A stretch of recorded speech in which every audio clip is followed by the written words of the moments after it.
Hi, my name is Alexis. And I'm Anna. And I'm Evelyn. I'm Victoria. And I'm Katie.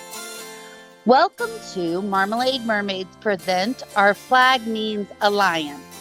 Season 1, Episode 8, We Go Way Back. Alliance. I chose this word, one, because I felt like that was a proper word to utilize for this setting that we're in, the word alliance, versus something like friendships, relationships, connections, and bonds.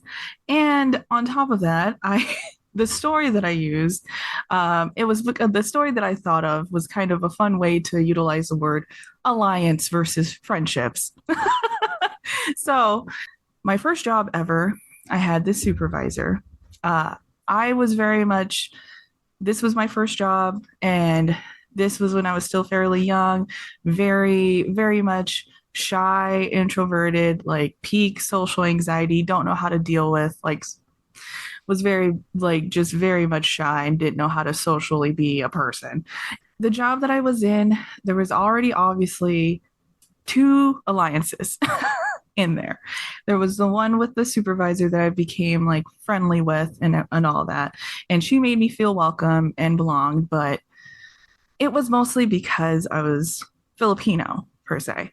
She was I believe Hispanic and Hawaiian, and the other person that was in our alliance was Hawaiian. And then the other alliance that was in this job was mostly white people.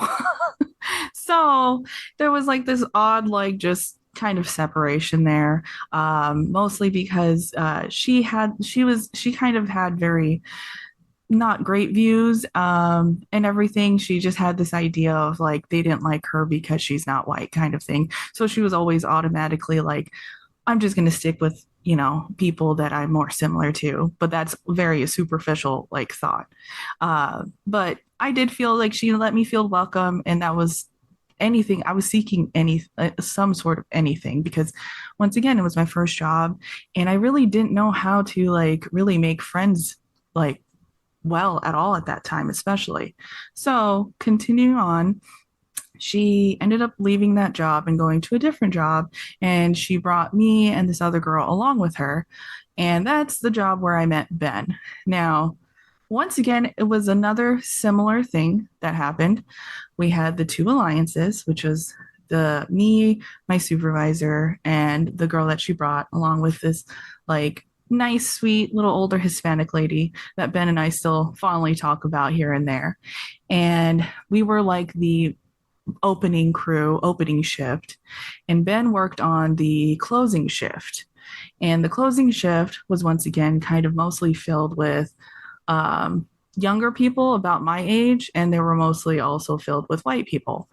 And once again, she had the same like weird, similar idea of like, oh, they probably don't like me because I'm not white. And it was always like a frustrating thing that she had this idea. But like I said before, I felt comfortable with her because she immediately welcomed me, like was very friendly and everything. So I couldn't help but be like, okay, I'll just go along, even though I don't really agree with your thoughts about all of this, but I'm just going to go along with it because you're also my supervisor. And she had this interesting idea, specific job for me. And that was to work on the closing shift to form some sort of alliance of friendship with the closing shift people to possibly gather information for her so she can like really like I don't know what was her like idea for that specifically, but she had this firm belief that they were talking badly about her behind her back for some reason. It was very weird. So I was like, okay, sure, yeah, I'll go to this closing shift, do some spy work, I guess, and everything for our alliance, to further strengthen our alliance for some reason. And I go there, and it's where I met Ben. Ben was the first person to like really interact with me. And as like we continue to work on, he actually really made me feel comfortable, once again, comfortable, and all that, but more of like a very genuine, like I feel like I can be myself and not this like superficial person that I felt like I had to create with my supervisors and everything. Like, oh yeah, like this is our culture, like yeah, Filipinos, Hawaiians, and all that stuff, very similar kind of thing. But with Ben, I felt like I can be myself. So created a much more stronger alliance with them, and I ended up wanting to join that alliance and be with them mostly versus the one that I was with originally. And that's my little funny story. And then after thinking about this story, I also thought about like, oh, this is kind of, there's some fun, like little shared same qualities that I observed in this episode. Like, I felt very much like I'm kind of like Ed in this like version of my story where it's just Ed with Calico Jack was this weird, like superficial person of himself, like pirate. I'm just a pirate. For me, I'm like, yeah, I'm Filipino, and I'm all about like I'm all like we have such similar cultures. That's the only thing that we're going to bond upon and everything. And we worked at this like yeah we worked together at this like Hawaiian place. It was called Aloha Kitchen. We worked at this place and it wasn't that great at all, blah blah blah, and that was the only thing, that was the only alliance that I had, like only connection that I had with my first supervisor. And so with like Ed with Calico Jack, they only had that like very superficial like an alliance. And then now with like Ed and Stede and myself and Ben, it was like no, you're brought up like this kind of more humanizing, like I feel more me, like this is what I actually kind of want idea and everything. And this is like who I want to, I think this is who I want to be kind of person. So I saw a lot of those shared qualities, and that was the story that I decided to choose because I thought it was all fun. All right. So before we get too much into the episode, we have our 1 minute recap. All right. We start off with Calico Jack joining and coming to the ship late at night, and he's into some antics with Ed, and Ed is kind of falling into some old habits and patterns.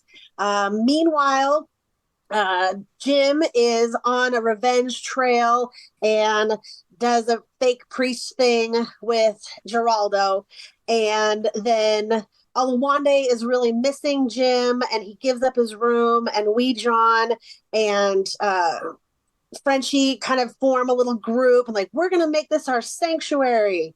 And there's more antics with Calico Jack, and he convinces them to go to Dead Man's or to Blind Man's Cove. And he ends up killing Carl the seagull and gets banished from the ship and brings Ed with him. And we find out that's just a ruse because actually the English are coming.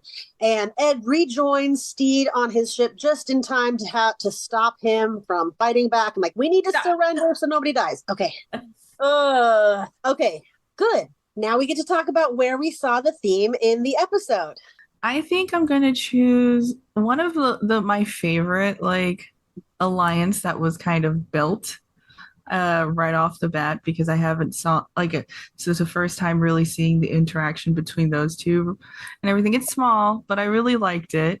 And that was Frenchie and Wee John with the room and everything. I liked I that whole situation that happened. But basically, I enjoyed Wee John deciding to help out and tripping the Swede, and then it's all like that grants me roommate status. And then from there, like they have this just cute, like just this really cute like bonding session of trying to figure out the structure of their room and everything. And it's just like it was such a sweet, like I don't know, it was such a cute sentiment. But like after like with all the ruckus that was going on with Jack and Ed and like the tension between Ed or Stede and Ed and everything, it was it was a very like nice formation of a alliance amongst those two. I was glad, Evelyn, in your story that you brought up like the differences between friendship and alliance, because that was a clarification I had to make when I was watching it. And a sad alliance, I love the roomie alliance, but the sad alliance I think is like Carl and Buttons, like in nature against like just the world. And then unfortunately it has to become Olivia and Buttons against Calico Jack. And I think it's neat how there's like mysticism in there and this communication between like nature and karma and whatever else.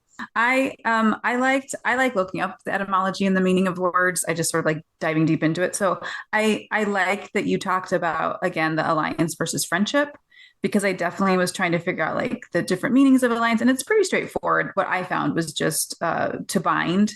If you're thinking about an ally, that you have countries or individuals, but it's definitely something, a shared interest or a specific goal that you're trying to achieve, as opposed to friendship, which could be maybe just a little bit more, it doesn't necessarily center around one specific thing. But I do like what you're saying about of these alliances, and there's so many in this episode, but they're definitely all organized around something very specific that brings those two, individuals together. Yeah, definitely sort of Frenchie and Wee John. Not that they're not friends, but you don't get any other sense of friendship with them. All of a sudden, it forms in the moment, really spontaneously, because they both kind of have this mind on the room, or a lot of them have the mind on the room, and Wee John sees an opportunity.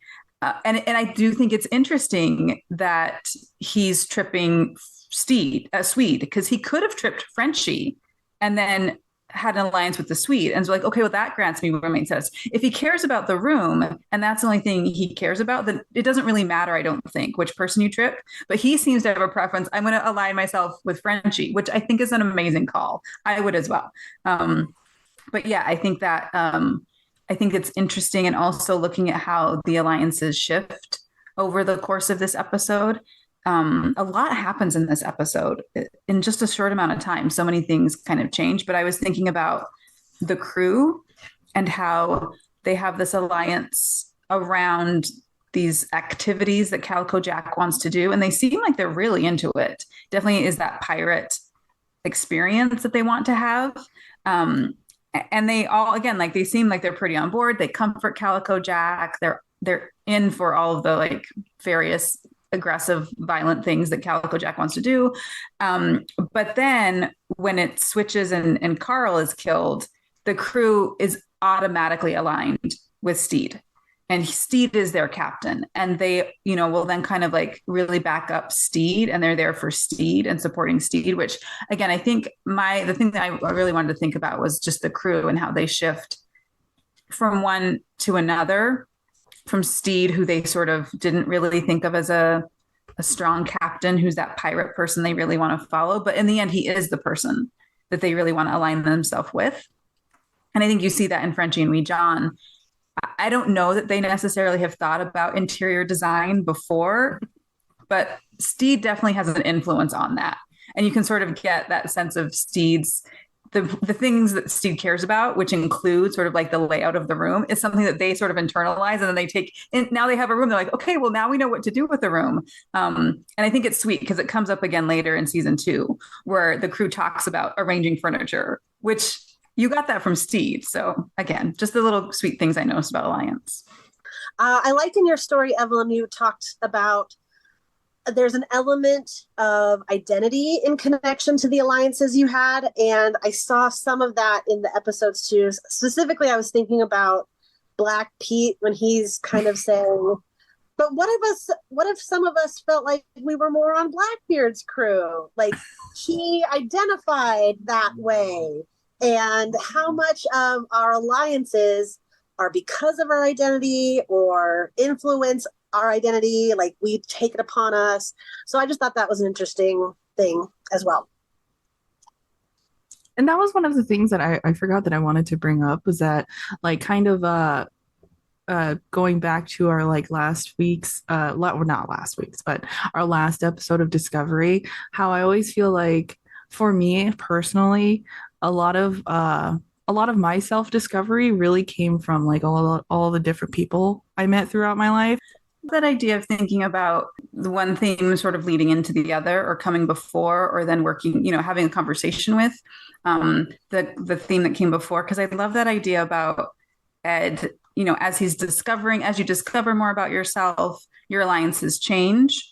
or as you sort of open yourself up for alliances that maybe you wouldn't have, like your example in your story with the, like these were the reasons I sort of started this alliance, but then you discovered things throughout that process, I think just a lovely idea. And I do think there's this really interesting element of the Calico Jack Ed relationship where it's sort of that friend from high school, friend from college, that friend who you were with when you were a different person. Mm-hmm. And that friendship is sort of frozen in time around these qualities that maybe are not who you are anymore. And that can be really awkward. But I think it's also too, Calico Jack is obviously very manipulative, and he's trying to force and kind of really keeps calling back this alliance to Ed. Like, remember, I saved your life. You owe me. We're friends. This isn't the Blackbeard I knew. Like, he's really trying to maintain that. And Ed is super conflicted about what to do because who he is now is so different. But I think the pull of the alliance is still there for them, which is really complicated. I think when you have people in your life that you maybe want distance from, that really feel like they want to keep you who you were, not who you want to be now. And I think that plays a lot into, I didn't realize it so clearly until our discussion, but Calico Jack really wants to play into a stereotype, like a very bruh kind of pirate, and making it easy for you to be this. I liked your story so much, Evelyn, because it is very easy to be this superficial person. But then I think about some alliances in this episode that, like, one was because she didn't want to die, which was between Spanish Jackie and Jim. And I think a really lovely alliance that was very empowering because we know Jackie's just 25. And then I think an alliance born out of a lot of concern on some parts is that concern for Ed, and like that Izzy really feels like his boss's brain is broken. And so there's like that Izzy, Jackie, and English alliance sort of against Stede and the crew of the Revenge, but also a little bit against Blackbeard. Like, I think Izzy, he has to have some kind of premonition that it's going there. But those were the alliances that I saw that we didn't say anything about yet. Yeah, I like that one. And I wrote it down as like the power of alliance, that is probably the most powerful alliance we saw in the episode, with the whole English army or navy and Izzy and Spanish Jackie. And I also thought it was interesting, like, I'm wondering who brought along Calico Jack. It's got to be Izzy, because he's the one with like the history. But then also Calico Jack does not believe in alliance, right? He says, like, what kind of pirate has friends, right? Like, he does not believe in having any alliance. Yeah. And I think along with that, I think there's this quality to Calico Jack where I think he's in it for the chaos.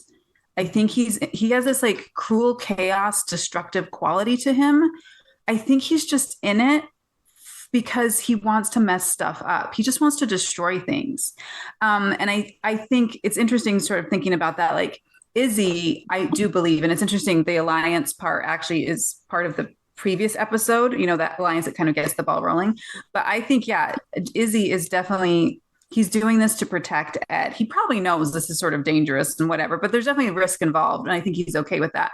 Calico Jack, I don't think Calico Jack cares anything about Stede, about Ed, about Izzy, about Jack. Like, he doesn't care. I think he's just really in it to just sow chaos. And he seems to really enjoy just destroying things.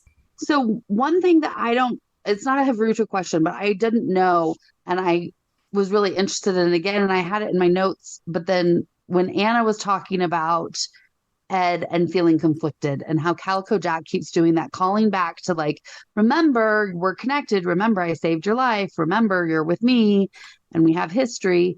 I think it's interesting when Ed said to Stede, this is who I am. The Blackbeard that Izzy wants is that cruel and domineering, authoritative Blackbeard. And that Blackbeard's kind of not there. And then he gets the bruh kind of Blackbeard with Calico Jack. But we see that kind of without this development, and when Ed kind of like reverts to his youngest version of himself, probably, he is very mean. Like season 2, Ed is rough at the beginning, and very abusive.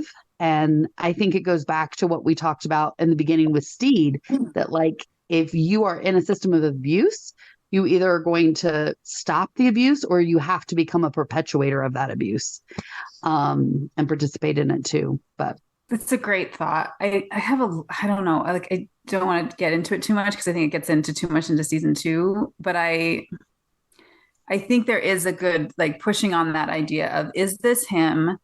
Is this like how you were raised? Like, is this nature or nurture sort of question?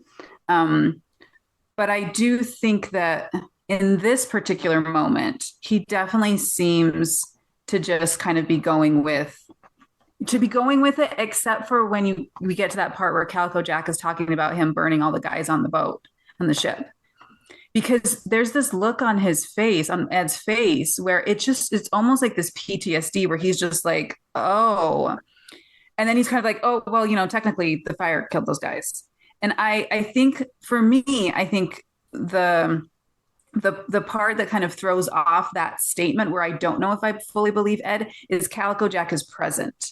I think if Calico Jack isn't there and then Ed is doing these things, you're like, no, this is who I am. I'm like, okay. And I think similarly to season 2, where the crew is like, he's drunk and he's high. And is that really who you are? Or are you numbing yourself so much and just acting out because you don't know what else to do? Again, like you're so disconnected. And if anything, I think this behavior is reflective of how he's so disconnected from who he really is. But that's that shield that he's putting up for all these different reasons. I know that's kind of getting too far into a lot of different things, but I think it's an interesting point to bring up. Again, I think there's a lot of layers there that will be more for a later discussion. But yeah, it's definitely something to consider about, are the characters being honest with themselves? Are they being honest with you? Are they being authentic, I guess maybe is the question. Are they actually being authentic in the things that they're doing? And I feel like Calico Jack is like this X factor where I'm like, I don't know I can trust anyone's choices or what everyone is sort of like saying that they enjoy in this episode. Except for Stede, who seems to be really honest about, this is not nice. Like, what are we doing? Like, this isn't who we are. But again, I don't like Calico Jack. So, well, and I see it a little bit of maybe he says this is who I am, when maybe that's also including this is who I was. Yeah. So he still has that part of his identity, but he's not looking at a holistic picture of his whole self. Like, yes, that might be part of who you are, but you clearly have grown beyond this. I just have one more alliance. Sorry, Evelyn. Yeah. Oh, no, you're fine. Lucius and Stede, when Lucius is just, he's got his back when it comes to a breakup. And it's just a lovely scene. I could just watch that scene over and over again where they're in his room. And he's like, how you doing? And Stede's like, I don't know. Did you have a long night? No, I don't know. I don't know. Like he's been here all night. Yep, no breaks. Like it's just so sweet. And Lucius, because Lucius sort of knows from what came before of how Stede feels and how Ed feels, that he understands what this moment is. And he's just there. He's just a really great friend. And I think that's a great example of friendship. It's not maybe even an alliance. It's just friendship. It's pure friendship of like, how you doing? I know this is rough for you. And not judging Stede, just really being there for him in that moment and then taking it upon himself to sort of facilitate the breakup, which I think is just great. I just love Lucius. He's awesome.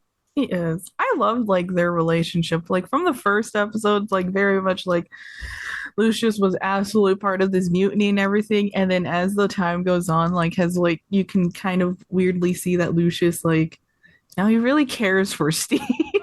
And it's so sweet. Sweet. I didn't think about that alliance. I like that one. Because there are a few things Lucius does. And again, I think it's that Lucius he calls out the truth that he sees. Because when Stede makes Calico Jack cry, whatever, I think it's all crocodile tears, but when he makes them cry, he's just like, you don't need to be a jerk. And he is very consistent in, I think that's showing alliance and loyalty to Stede. Like, hey, you're better than this. This guy's making you upset. And so you're kind of being bratty to him. And that's not really how you want to be, you know? Yeah, I think there's a lot there at the second half of the episode. Those alliances that shift towards Stede. Stede aligning himself with protecting the crew in a way we haven't really seen him before. And then the crew, like Calico Jack, he really assumes people are going to come with him. Like, how are you going to pick this guy? And the crew is not, I don't even think they question it. They're like, absolutely not. And I think that's different than Black Pete, sort of like, well, but technically, aren't we, if we think Blackbeard's our captain, I think that's totally different because that's just sort of Black Pete's relationship with Blackbeard. But yeah. Anyway, yes to all the things you said. We also were wondering, like, where are Fang and Ivan this whole time? Yes. Where are they? We know that they're probably on this ship because they didn't go to Spanish Jackie's with Izzy. Where's the rest of his crew? Which I think that's sort of getting into like a dramaturgical aspect of if they're present, how does that change the dynamic of what happens? And you actually need to remove them because then it really focuses on, the Ed, Calico Jack, Blackbeard, relationship. But it is funny, again, that Looney Tunes logic where they just lift out for an episode. I don't know. And then they're gone for a while, but then they come back. So I don't know. Yeah, I can't see them. They don't exist. English are here and so are they. Okay. What was your favorite alliance? Probably the Ed and Stede because, but I just think that's such a good foundation for everything else. Because I guess the whole, because I guess what Stede created is this solid foundation of alliances, because as soon as Calico Jack commits his sin, the team immediately comes together and that alliance runs true. And there's the a little bit of resistance about wait, so we're just under you now. but that there's this unspoken, that moment is so powerful because the way that they film it and watch everybody, you see everybody all of a sudden now it's Calico Jack against everybody else. They're all and so I think that says a lot about what Stede did in building the foundation of the team, because in those moments they come together without words. And then of course, then I think the alliance between Ed and Stede is strong too, right? There's something really there because people, I love that idea of how people find their way back to each other. And then I maintain that Ed is the initiate, what is that? Anna, what'd you call it? The lover and the beloved? Yeah, the lover and the beloved. Yeah. So he's always the lover because he makes the first move every time. He made the first move. And I just love that about Ed. That's great. I appreciate that in this episode we see alliances will be tried. And they're going to be tried in big ways, like that moment, and they're tried in really small ways. I thought the Alawande wanting to share the room again, he's trying out this alliance. Nope, that alliance is really firm, and they're going to say, no, you can't. That's our sitting nook. You can't sleep there. There's always going to be some way that alliances are tried.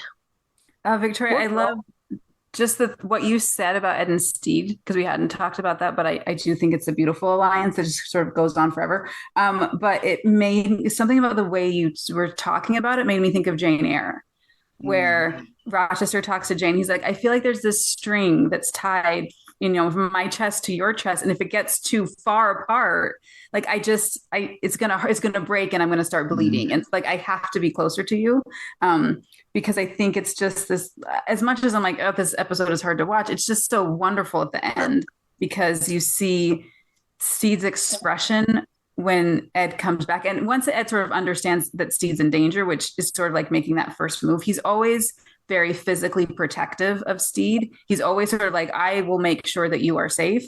But Stede's just shock and delight that he's back, and just you can just like he's just pure like it's very emotional, like, oh my gosh, you're back. And that I think you're right. Maybe for Ed, it's no question of like he's never going to quit him, but Steve just doesn't fully understand that yet. But I think Ed, to his core, does, despite other things that happen. But yeah, again, it's just a lovely moment. And Fleetwood Mac has never sounded better. Oh. You never listen to that song again without being like, well, this is their theme. And you know what? It's true though, because I like listen to the song without that visual, and it's not as good as with the visual. It's such a good ending. It's such, and apparently the scene was written specifically for that song. Like that yeah. I believe it. Wow. All right, let's hear your Havruta question, Evelyn. Okay. So my Havruta question, we've kind of already gone over it a little bit, but I was really stuck on a line for a little bit there with like a line that Ed had said to Stede. And it was telling Stede that him and Jack are more common than he thinks. And so my question is like, how are Stede and Jack similar? So I'm like, is there like, from this episode, are we able to deem some possible, because I think there is something there, but it's just kind of have to go past this fog of like, yeah, Jack's just a terrible person. This is all fake. But I think there is probably something there. I think I would like to share, just because I think my answer is very shallow. So we can go deeper after that. And it's always easier to kind of share the shallow things first. So when Ed brings this up, he mentions the sensitivity, that both are quite sensitive. So that's kind of on the nose, right? That's a right there kind of answer.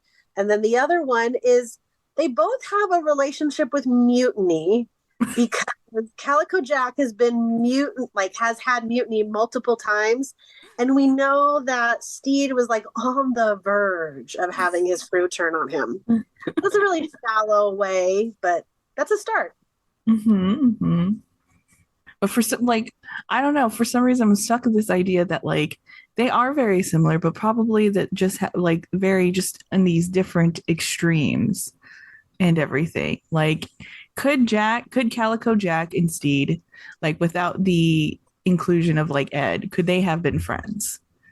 Could they have like become friends? I think that's an interesting question. I don't think so, because from what I kind of experienced, the people who are most like you are super annoying, like you don't necessarily want to hang out with yourself because you're like, what is wrong with this person? And they feel the same way. They're like, you're the worst. I'm like, no, you're the worst. But this is an interesting question. And I don't know if we'll ever sort of like get to an answer, but we're just sort of like just digging, because I don't know that we see enough of Calico Jack.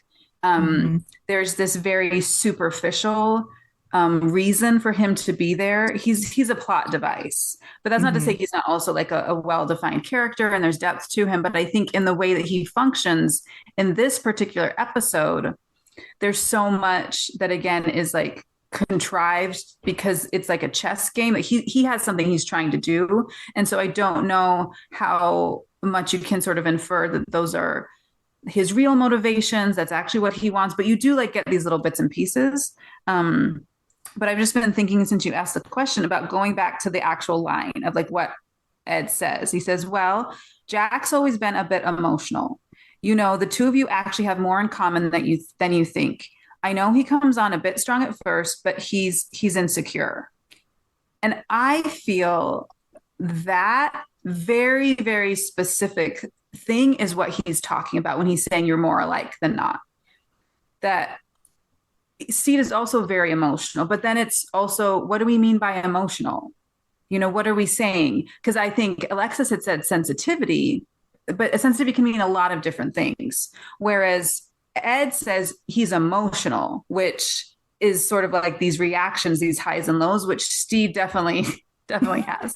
And then it's like followed up by, he comes on a bit strong at first. Yes, that is also Stede. But he's insecure, which is also Stede. And so I think just in those specific lines of text, I absolutely agree.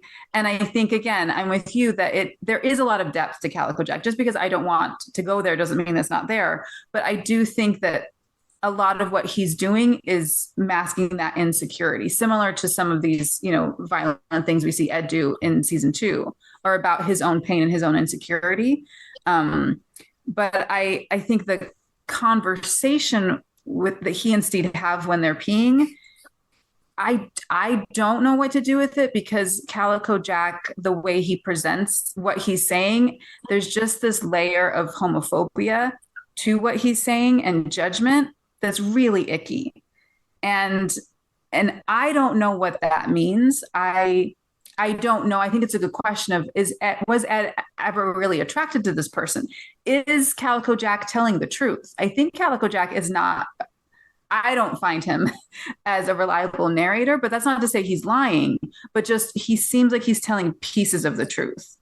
And so I feel like personally there's not enough pieces for me to be able to really kind of get to the depths of what's going on, because again, there's this level of manipulation that is just kind of inherent to what he does. But it's a really good question. And I would say my answer would be those specific parts of Calico Jack's personality that Ed defines verbally. And that's what I also see reflected in Stede. Sorry, that was a long, rambly way to say that's what I think. No, I really like that. Yeah, me too. Is conclusive. I know we had like the alliance part to look at. And I was also like, if we were doing something else, I thought a lot about the different weapons that Calico Jack uses, and it feels like a little twisting of the truth might be one of his weapons. He uses nostalgia as a weapon. He uses sympathy as a weapon. He's just got a lot of these things that he's using to manipulate and turn things. So I can really see that as like somebody just we can't trust. Yeah. I also really like that, Anna, when you brought up Calico Jack and his homophobia. Like, because when he says Ed and I have had our dalliances, he's not saying like he and I were romantic partners with each other, but kind of like, I know where his skeletons are buried. I know who, like, we don't know what that means, right? There's a number of different ways we could interpret it, but there is a lot of like ickiness in the way that he talks about it. And when he first meets Stede, like off the bat, he's like, oh, who's this hefty lady or whatever he says. Yeah. And I love Taika Waititi's delivery of like, you're not a girl. And it's like this using gender as a it's gross. Yeah. That's all I have to say. Yeah, it is gross. I think it's icky. I think there's, like you're talking about, like the gender, he's using gender and sexuality as weapons. And again, there's just this like aggression to it that is, I like the word manipulative. It's very manipulative. And I think it's just, again, interesting sort of playing into that pirate stereotype of like, we're just sort of doing these things. And maybe on the surface, it's just kind of violence or for violence's sake. But I'm with you, Alexis. I think there's a lot more going on underneath. And I think that's what I dislike about it. Because I'm like, I think there's this cruelty to it that that moment talking to Stede, I think is more about when he and Stede are talking, is more about making Stede really uncomfortable and making Stede feel shame and making Stede, because he kind of like, oh yeah, he keeps talking and he keeps kind of trying to get at him. And, that could be just to separate Ed and Stede.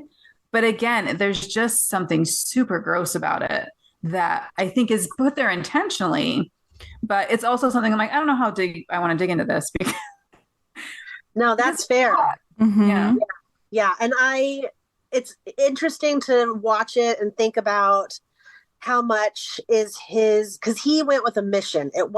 We didn't know that all along, that his mission is to separate and get Ed to safety so that Stede can be arrested and Ed's going to be safe.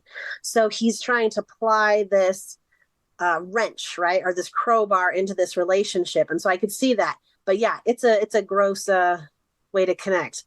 Well, and I think like Stede's way of dealing with his insecurity that Ed kind of brings up is very much like, how do I make a team that wants to be together and is cohesive and listens to each other?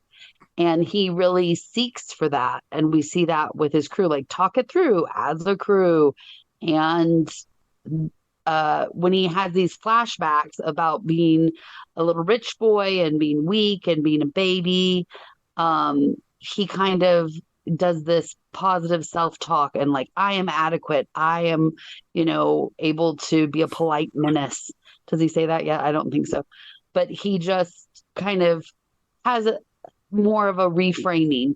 Whereas Calico Jack, I think the way he deals with his insecurities is a lot of what Anna and we've already talked about, is it just causing as much chaos and watching the world burn as he possibly can. And then I really like that we brought up like this homophobia and weaponization of sexuality and gender, because it says so much more about Calico. And that's what we always tell kids about bullies. And I think it's really true of adults too. When people are really mean, it has very little to do with you, and it has a lot to do with them and them not liking themselves. And I think that that's how Calico Jack, like you said, Evelyn, in a very opposite way, is dealing with that insecurity. Like he deals with it directly in opposition to the way Stede deals with his insecurities, I think. Yeah, he's definitely a bully. And I agree. I think it's definitely coming from a place of insecurity. You can see all these things that he's doing. And again, that's something that Ed himself identifies with. And then I think that then it's this interesting alliance with Blackbeard, because Jack sort of gets mad that he's calling him Ed, like Ed, like the Blackie I knew, would like kill you on the spot or something like that if you did that. And so this idea that, he's sort of constructing Blackbeard to sort of align with what he wants and how he wants to, interact with the world. And I think you definitely have that point of like, he's just doing this stuff because he can, some of it, because the whole point is to get Ed off the ship. I think there's lots of ways you can get Ed off the ship, but he's kind of just like, I just want to see the world burn. And he definitely dislikes Stede a lot. And I do think that's interesting, thinking about that from the bullying of, bullies being attracted or being drawn to that thing that they kind of really dislike in themselves, and then just like being relentless in pushing on it. So yeah, I think there's a lot there in that. Again, there are definitely, again, adding layers to Jack, but yeah, how that really plays into what we already know about Stede and Ed. Because I have to think of, I think the point about how much we can really suss out about his character is an interesting question. Also, I love this Haruto question, like such a great question about like the comparison between him and Stede. But thinking about this, I was watching it again, like it's interesting how Calico Jack kind of pierces the veil of this world that we're in where we don't have to talk about these things. And that like, I like that there's not these labels in this. I live in Our Flag Means Death in this universe. I don't feel like there's labels on people. Like, it doesn't feel like there was any sort of thing to like, you had to label like who you were attracted to or what your identity is. And so it's interesting how I think Calico Jack brings that and pierces that for a minute in the show that we haven't had to acknowledge and even talk about. And it's interesting that he brings that. And I don't know what that means for the show, because I don't think it comes up again.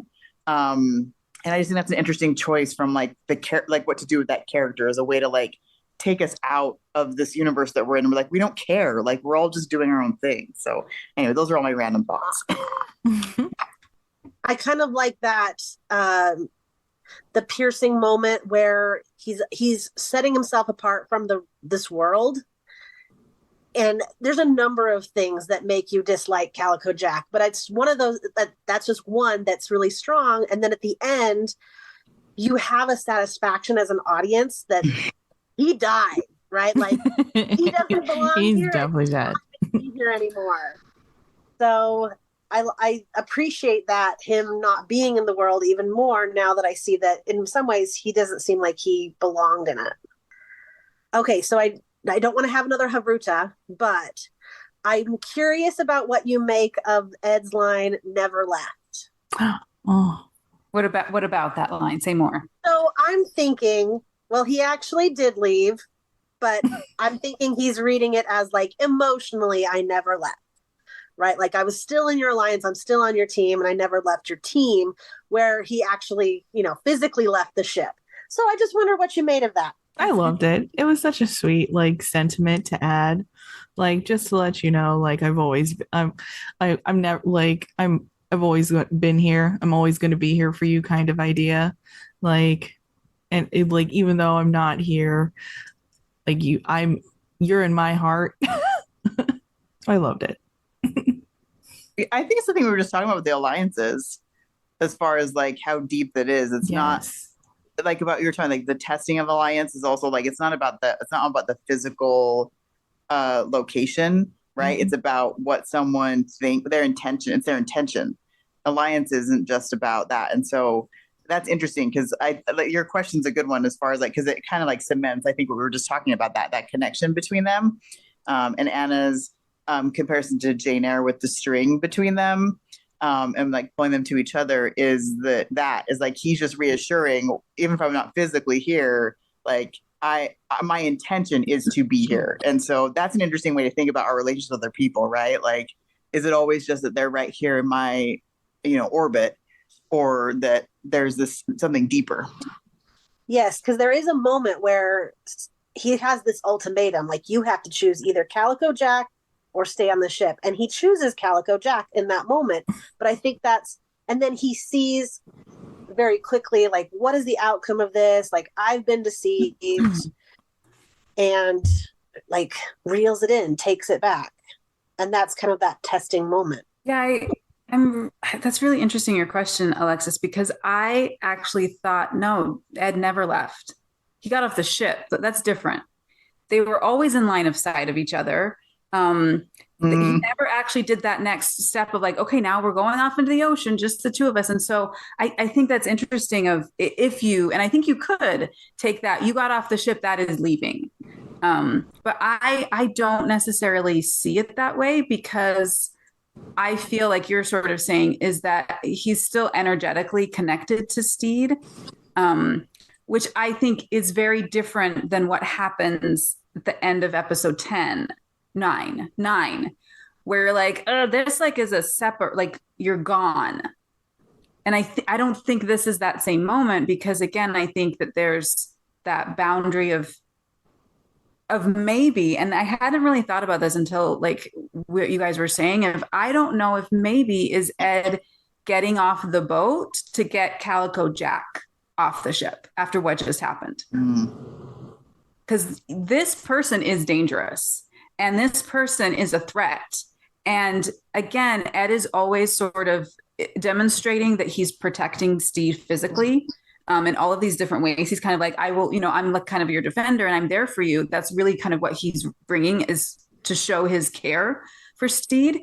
And I now question if that moment is not about, well, I guess I have to go with Calico Jack because he saved my life, or it's an attempt to diffuse the situation because Calico Jack doesn't really seem like he has any boundaries on what he will or won't do. And I think, like Victoria was saying, like the crew is automatically aligned with Stede, but they are not prepared, to sort of take on pirates, really. And Ivan and Fang aren't there. And so, again, like you sort of see this moment that I think I'm choosing to interpret as Ed not being on the ship, but that's not leaving Stede. That's just, we're going to get Calico Jack out of here because again, like he doesn't try and attack Lucius. He's not doing all these things. And he's sort of just like sitting there when Calico Jack's like, where we're going. He's like, I don't know. I don't know. Again, that's how I choose to see that moment. So I think Ed is telling the truth when he said he never left. I don't think he did. I think he was just, again, keeping Stede safe, which is what he always chooses to do. Well, and I could see from Stede's perspective that he really feels that separation and really is worried that he's really gone for good, and he's watching him really carefully, and he's really surprised when he comes back. And so that is a reassuring thing to say, like, no, I always chose you, and I'm gonna stick it out. Like I might have gotten off the ship, but I wasn't really gonna be off your side. The kind of, and I totally agree. Is that now this makes me think of like the love languages, and like, and in this case, it would be that like Ed's was an act of service, And like, no, this was my love language. And Stede was like, I need quality time. Like, I need you in my vicinity. and once he got the quality time back, he's like, oh, okay, now I know the love and blah, blah, blah. And Ed's like, and so and I love the idea. I've talked to Anna about this. Like, I love the idea of like actually doing a whole other podcast about this show that's all through the love languages. And each time you just take apart one love language and like run it through the show. But that's what that makes me think of, like when we're thinking about what that means and as they interpret each other's actions and their affection for each other, that's kind of the dance of like being in a relationship with somebody. You're like, no, I'm still here. And the person's like, oh, cool. And that's a word of affirmation, right? You also got a word of affirmation there. I'm like, I just needed to know, like, oh no, I'm here. I'm like, okay. All right, Evelyn, who's your blessing for? Oh, I'm going to bless Spanish Jackie. I bless Spanish Jackie because I do enjoy the alliance that ended up being fostered between her and Jim. And basically, yes, she didn't want to die at that moment, so she just decided to smart move, making a bargain of like, I've done this to you, you've done this to me. I think we're on the same, like we should be on the same level and everything. And so I bless Jackie for coming to a point where it seems like I'm done with this rage and anger. I look older.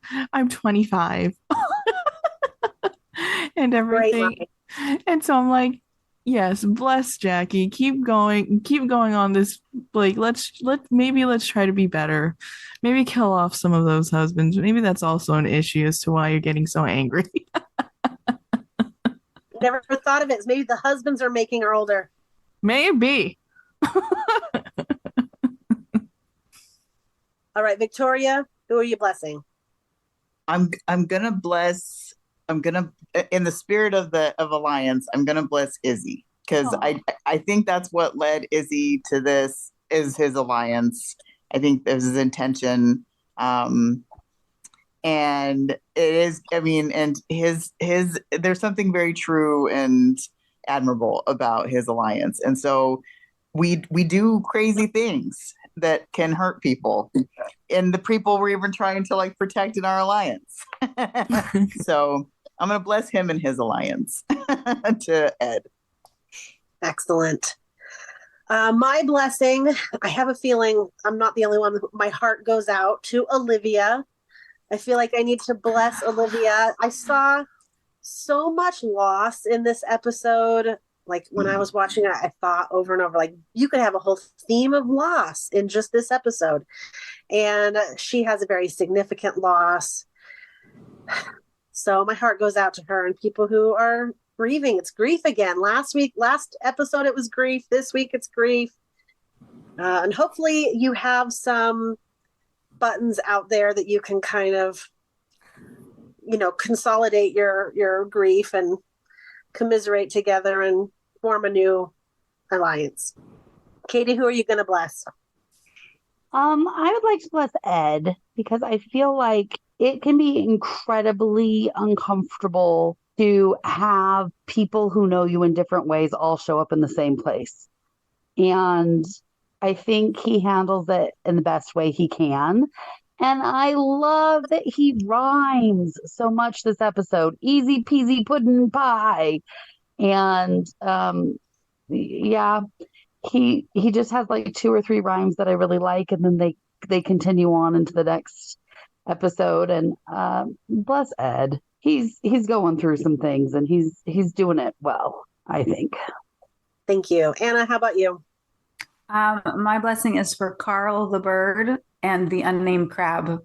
It's not their fault. And they had long lives to live and struck down in their prime. And blessings to all those who are caught in the chaos that is Calico Jack. And I'll throw in the turtle who was pulled into a bad situation. It's not his fault. Yeah, apparently the winner also loses their head. So true. So yeah, no one wins. No one wins. No one wins. It's just I don't like it. I don't like animal violence. I get it, but I don't need to see it. And poor Carl and the crab and the turtle who all deserve so much better. Yeah. Another reason to dislike. Do we have a theme for next time? We do. Our theme for episode 9 will be power. Until next time, when we talk it through as a crew.